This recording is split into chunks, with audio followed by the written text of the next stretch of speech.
This is Let's Talk Big, the Big Read with Jane Berger and Jen Hazel. The Owens Community College Campus Read is taking place now and throughout the semester, with the goal of bringing awareness of different perspectives through books.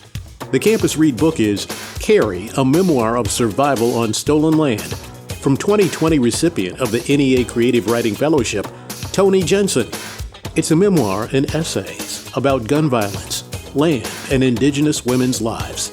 Now sharing passages, topics, and events related to the book, Carrie, a Memoir of Survival on Stolen Land, is Owens Community College Director of Library Services, Jane Berger, and Professor of English, Jen Hazel. Hi everyone, I'm Jen Hazel and I have with me Jane Berger and Raven Weathers. And Raven, when you were here on a podcast before, we were having a nice in-depth discussion. So I'm going to have Jane roll back a little bit and read a portion of that passage from chapter 6, and then we're going to dive right into that, continue and carry on that discussion. As Jen said, this is from chapter 6, page 70. Before 9/11, it was counted in the official record as the worst domestic act of terrorism in our country's history. You don't have to leave the state of Oklahoma to find other examples, though. The Greenwood Massacre on what was called Black Wall Street in nearby Tulsa, which an estimated 100 to 300 black men, women, and children were murdered and up to 800 injured in 1921. And what we want to zero in on is Black Wall Street. For those of you who are not familiar, Raven is here, who is going to give us a little education about it. Well, thank you.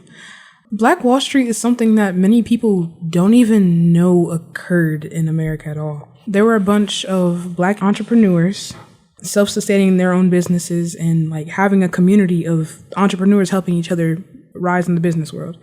But there were a couple of groups of white supremacists who came in and burned down their entire town.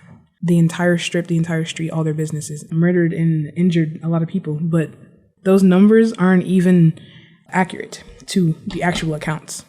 The suppression of black excellence has been happening forever, even after slavery was abolished. It is. It's here with us in ways today. When we were talking, again, in one of our previous podcasts, about how certain things make the news and other things don't. Mm-hmm. If this were to happen today, depending on what other things were going on in the world of news, may or may not make the news. And that's what we need to change. We're all the same. We're all equal. And when one group is devastated and another is also, just because of, if it's a natural disaster or something that was planned that is just horribly destructive, mm-hmm. we need to talk about it. We need to generate some empathy and some action. From that empathy needs to come action. It's one thing to say, oh my gosh, it's awful, I feel terrible, and then go on with your day. That's not changing anything, and we really need change to continue to happen. We've evolved some, but not nearly where we need to be. There's this phrase, an apology without change is simply manipulation. I think maybe if we unpacked a little bit the idea of change, I think maybe what we need to really look at and really zero in on is how to help change, because change looks different in a lot of different ways. One thing I always talk with my students about is when you complain about someone who is in office, and I don't just mean political office, I mean if you're part of a union, if you're part of an organization, if you don't vote, you kind of lose the ability to be able to, right. You still would say it, but it's not the same thing because you aren't actually letting your voice being heard. So change looks in a lot of different ways, like educating, having this podcast and having people come to be able to talk about things and give us more detail on things that we may not know of. And then sharing that detail is change, because the more people that are educated, the more people that know. And then there is other types of change, which is boots on the ground type of change. Mm-hmm. And all of that is important and necessary. And I think you both are right that it's very much past just, I feel bad about that. It's what are you, what are you going to do? What are you going to do? What are you going to do? Right. What are you going to do about it? Sometimes it's as small as sharing that we don't even think about in a lot of ways, in the ways that we touch and impact others that then motivates others. I think we've had Carrie on here twice talking about her project with missing and murdered Indigenous women.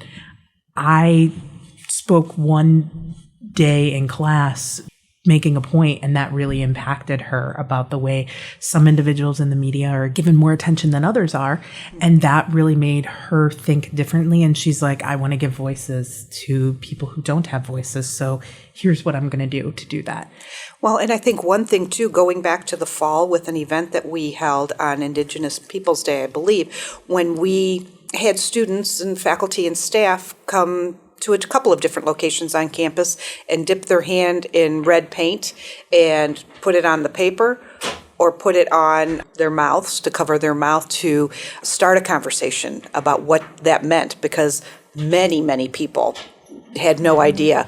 And we still have that large paper with all the red handprints and an explanation next to it hanging in one of our study rooms that faces out into the hallway. So it's still bringing up conversations, and we're still talking about it. I feel proud of that because we can have these programs. Okay, we're great and gung-ho for maybe a week after something, and then it fades, something else comes up, and we continue to work. But with a constant reminder, we are doing a good job of continuing the conversations that need to be had. People are more comfortable with lies than they are the actual truth. When you put the truth and reality in their face of a situation that they weren't even aware of or that doesn't personally affect them, the compassion and the will to help just leaves the conversation for some reason. And we have to think that if something like that was happening to us, it would change our reality forever and how we view things. We need to be able to help people because we're people too. Right. And we're all the same in that we are humans. Mm-hmm. And at the basic level, we should be and are social and empathetic souls. And so we need to foster that good and that action. Make us get a move on. So I definitely need another show continuing to talk about change and maybe talking about ideas more. We really only dove into education today, right? And sharing and word of mouth, how that helps. We are out of time today, sadly. And every time we're with Raven, before we know it, we're out of time. I know. Knowledge is power. So that's a good thing, a very good thing. Raven, we'll just have to have you back again. And I know that you're very sad about that. That is going to do it for us today. I'm Jen Hazel. On behalf of myself, Jane, and Raven, keep talking big. Catch Let's Talk Big on Outcast OCCR Owens Community College Radio every Thursday at 7 a.m., 10 a.m., 7 p.m., and 10 p.m., and at various times throughout the week. Or listen anytime on the Owens Outcome Plus YouTube channel. Let's Talk Big on the Owens Outcome Plus YouTube channel. Be sure to like and subscribe. And join us again here for Let's Talk Big, The Big Read with Jane Berger and Jen Hazel.